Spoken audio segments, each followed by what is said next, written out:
could.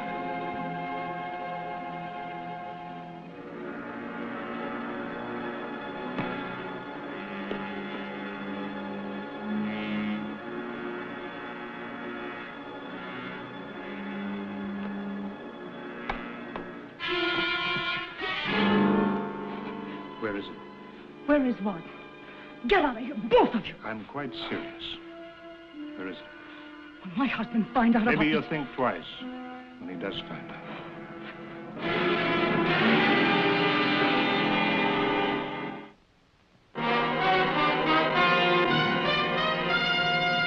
Man with a Camera.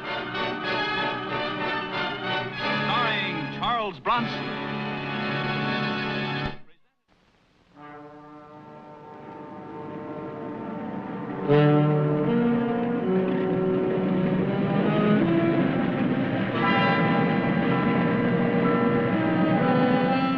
I'm Mike Kovac, photographer. When I arrived at the airport in San Diego, my police detective friend Ed Kern was there to meet me. Ed had telephoned me yesterday in New York. He wanted to hire me. He said it was urgent, so I had flown out to meet him on the West Coast. Well, it's about my wife, Jill. She's missing, and I want you to find her for me. Ed, you're a policeman. You've got 1,000 buddies on the force. Why do you want me? Well, the thing is, when we were married, there was a lot of talk, even in the department. See, the first time I ever met Jill was when I arrested her.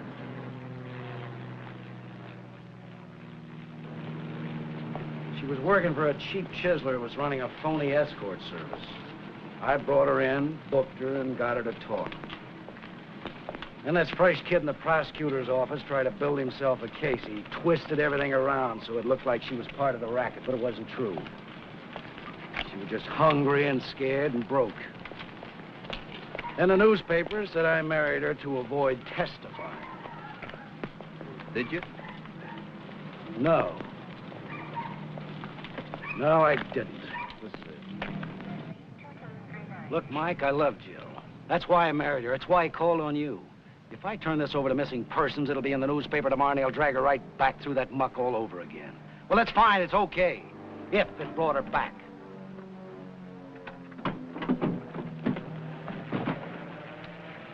You're asking me to do something you don't think your own department can? No, I'm only asking you to believe the same thing I do. Look, Mike, I know the routine. The husband comes home early and finds his wife missing. 99 times out of 100, it's one of three things. She's either gone on a spree with a joint bank account, gone home to mother, or she skipped with another guy. Well, our bank account hasn't got enough money for her to get 4 miles. And she doesn't have a mother. What about the third possibility? Okay, Ed. I believe. I'll play it your way.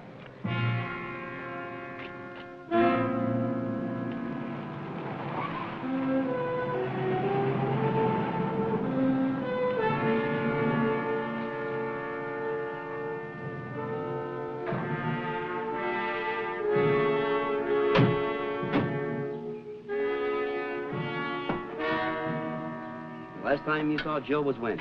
Day before yesterday. She drove me down to the station to catch the train for L.A. I got back yesterday noon.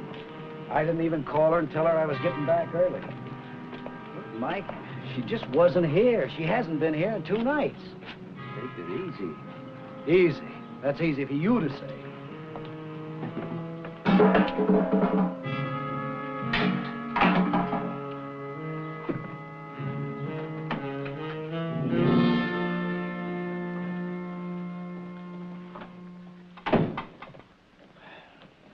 Jill had no idea you could wrap up your case in 1 day, huh?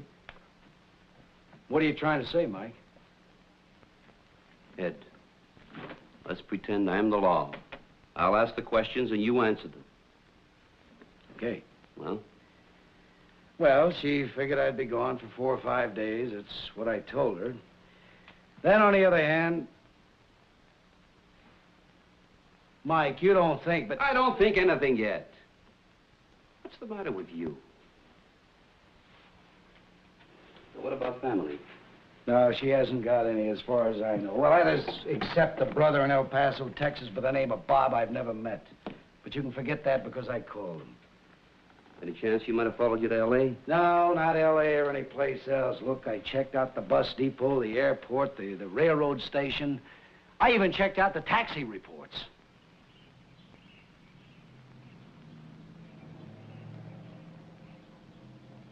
Look, Mike, this is my wife, Jill. I'm married to her. I know how this girl thinks. 2 years next month.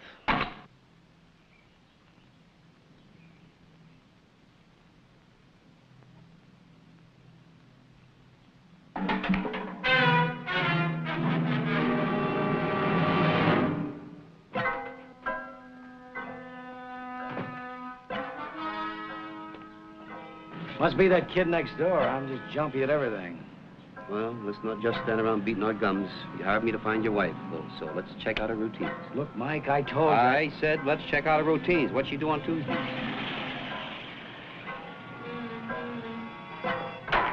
I mean, she comes in here same as every Tuesday, only her wash isn't ready. Like maybe an hour, the truck will be back. So she says, okay, she'll take her car to the station down the block and have it washed and lubed.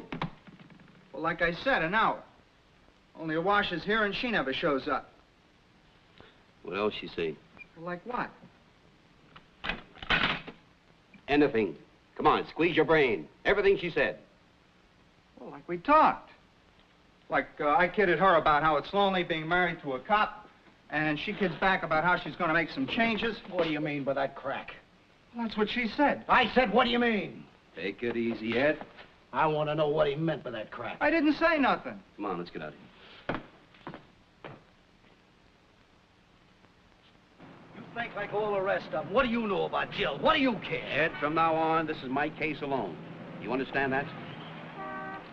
Okay, okay. Mike, I'm scared. I'm really scared. You haven't got time to be scared. What do you mean?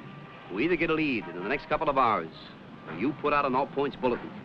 I can't go to the department. I told you I've decided what... You haven't got the right to decide.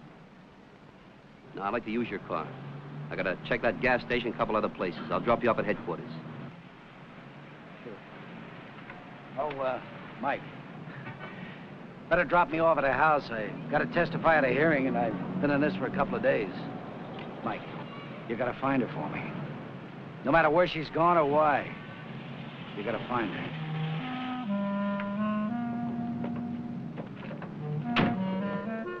I took Ed home so he could change clothes. I was going on to the service station where Jill had her car washed and lubed.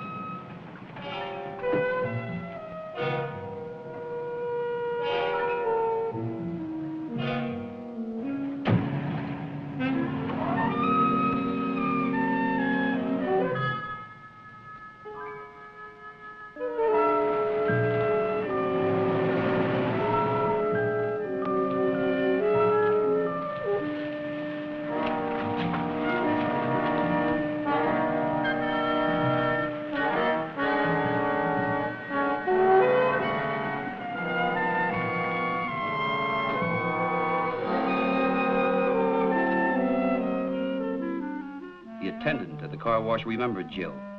She was a regular customer. And the last time in, she had her car washed, lubed, and steam cleaned, and she'd left a package. He was saving it for her in the office.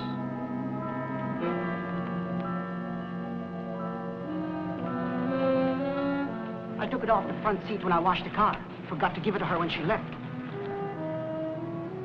You'd think she'd come back for this had she known she lost it, wouldn't you? Yeah, you'd think that. Yeah. Ed was still testifying in court. I waited outside the courtroom to tell him what I'd learned about Jill. Hiya, Mike. Find anything? Maybe something, maybe nothing. But I know where Jill went after she left you off at the station. Where? Tijuana. Tijuana? What for? To buy this. Maybe it's a present for you. You know, Tijuana's only a half hour from here. This is the bill. It says 1 pair of initialed cufflinks. There's only one thing wrong, Mike. What? This isn't my initial. That's the initial R. Whose initial is R? Mike, do you think maybe this is some guy... No. And don't you start thinking that either. I'll belt you one, Ed. Now, when are you through here? Oh, I have to wait till they call me. When you're all done, hang around the office. I might be calling. Yeah, sure.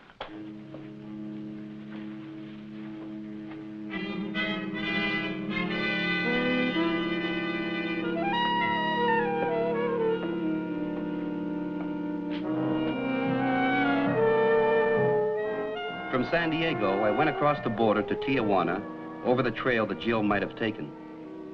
I wanted to check the little shop where she had bought the cufflinks. The cufflinks with the wrong initial.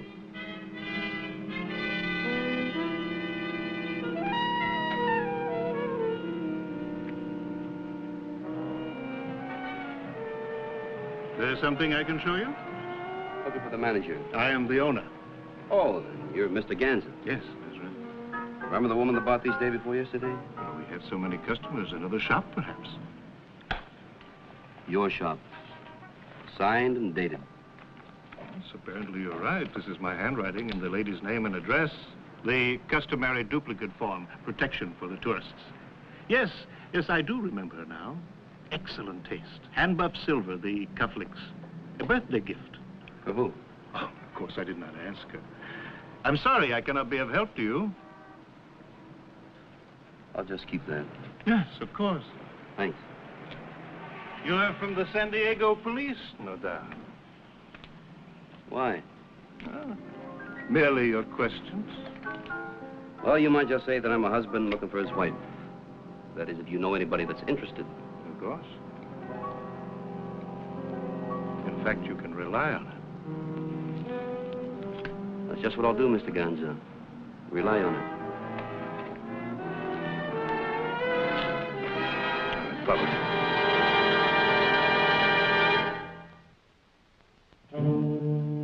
A wire photo of Senor Ganza was on its way from a news bureau in Tijuana. I telephoned Ed, and he was standing by in San Diego waiting for the picture to come in. Ed? I'm sorry you had to go to the news service office, but I think this picture's important. Does he know you got his picture? No. I used a miniature camera set. Looks like a cigarette lighter. Now, this is the dope. Carl Ganza. G-A-N-Z-A.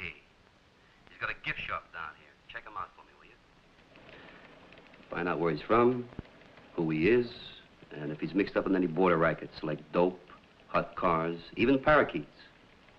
And Ed, don't get your hopes too high, but I threw out some bait, and I think maybe they swallowed it. But it's still just a guess. Hey, Mike. Hold on a minute. Down there by that hat stand. I've seen him around, Mike. He's no tourist. So why is he nosing around that display? That's a good question.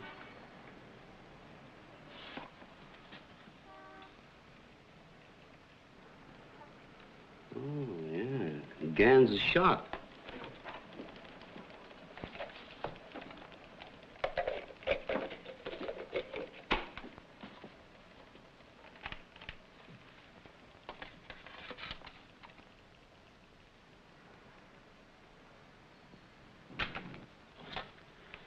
Jack, develop this, blow it up, and send it out over the wire, will you? Right.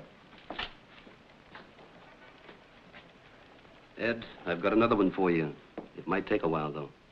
Now, this guy I don't know, so you're going to have to mug him through the files. And hurry up on it, will you, Ed? And I'll call you back later at your office. Oh, what you were worried about, forget it.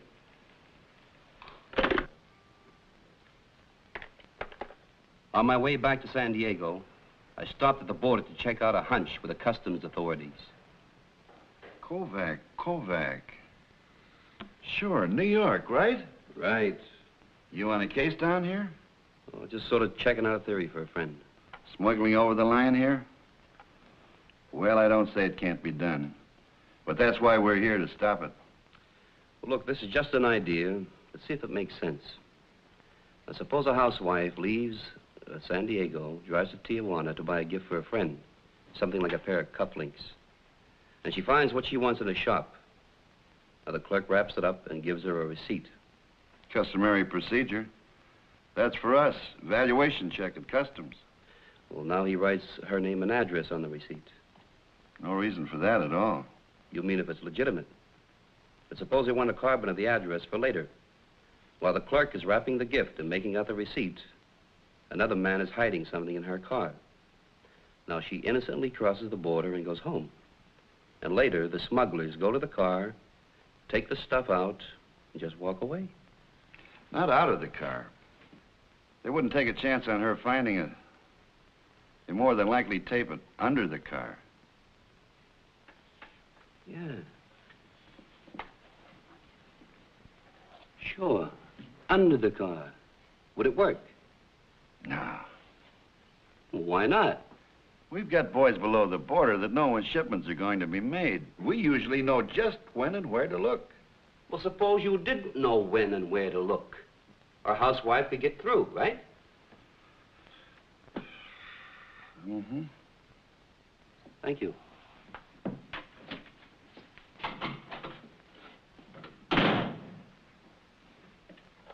Harry? Yes, sir. Listen, have the boys start checking under more cars. Under the car? That's right, under. I don't care how much time it takes. Okay.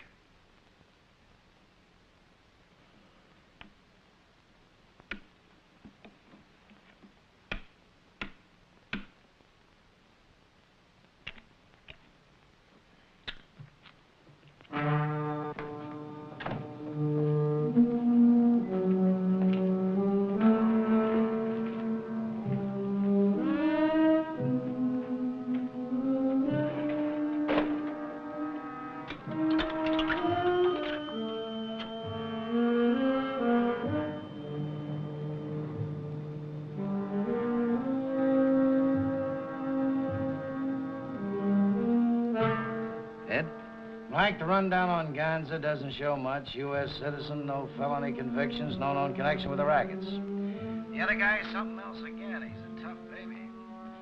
Joe Huss, alias Joe Hart, armed assault, terror, hot homicide, New Orleans. He's up for grabs. That figures. Ed, these are our boys, all right. We'll have to make the move at your end. Now, listen. Give me a half hour, then head for that car wash where Jill had her car cleaned. What happens to you? Well, I'm gonna let them catch the mechanical rabbit. And I got a hunch you're not gonna like the taste. Okay, Mike.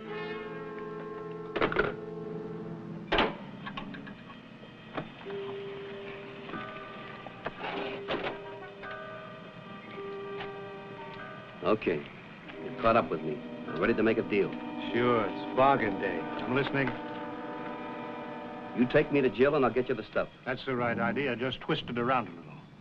First the diamonds. Okay. Your car.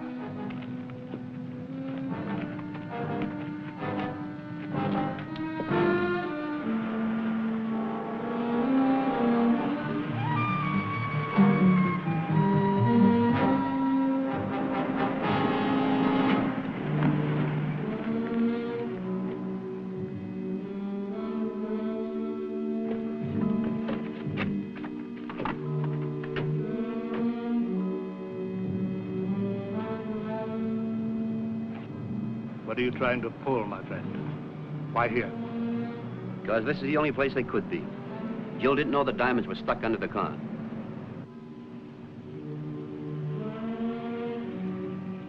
I had told Ed to meet me at the car wash in half an hour. But he wasn't around. I'd have to stall.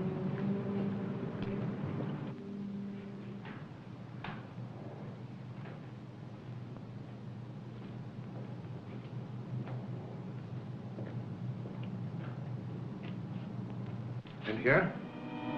No. No, I don't think so. You don't think? You have maybe 60 seconds to make up your mind.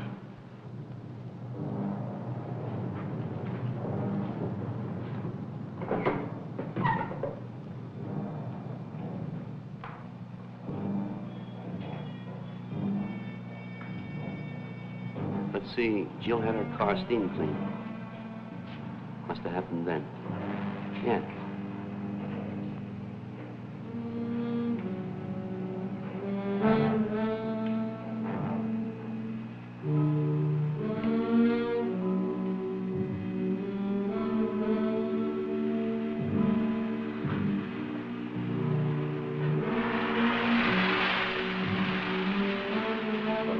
man right now. What would you prefer? A dead man or $160,000 in diamonds? There'll be time later.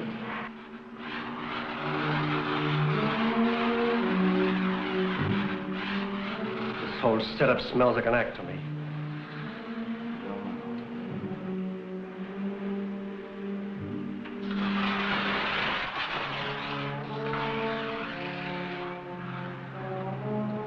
We're through waiting. What about Jill? The diamonds. No talk. No bargains. Well, now listen. Jill had the car steam cleaned. Like this, see? And I figure that it steamed all the dirt and grease out from under the car, including your little bag of goodies. Now, it's probably right down in here.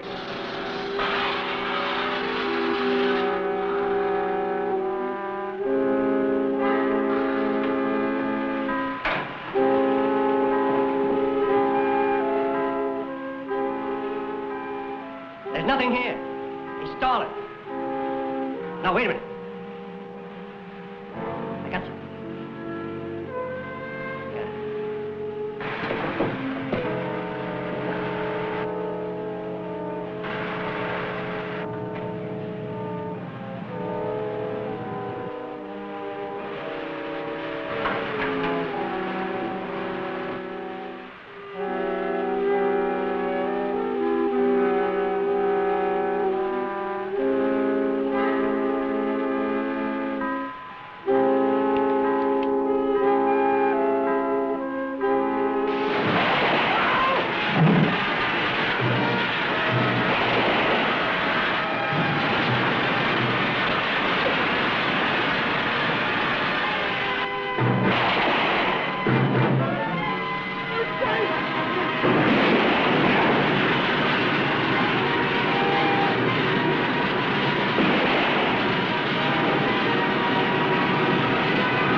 Hi, Dan.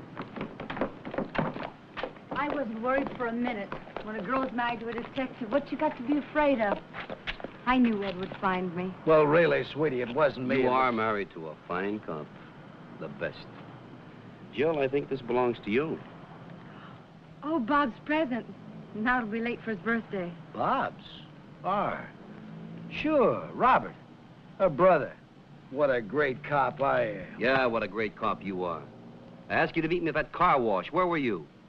I was there, Mike. I thought I'd lay low, maybe they'd spill to you. And if they had shot me instead? Well, that's the chance I had to take. You had to take.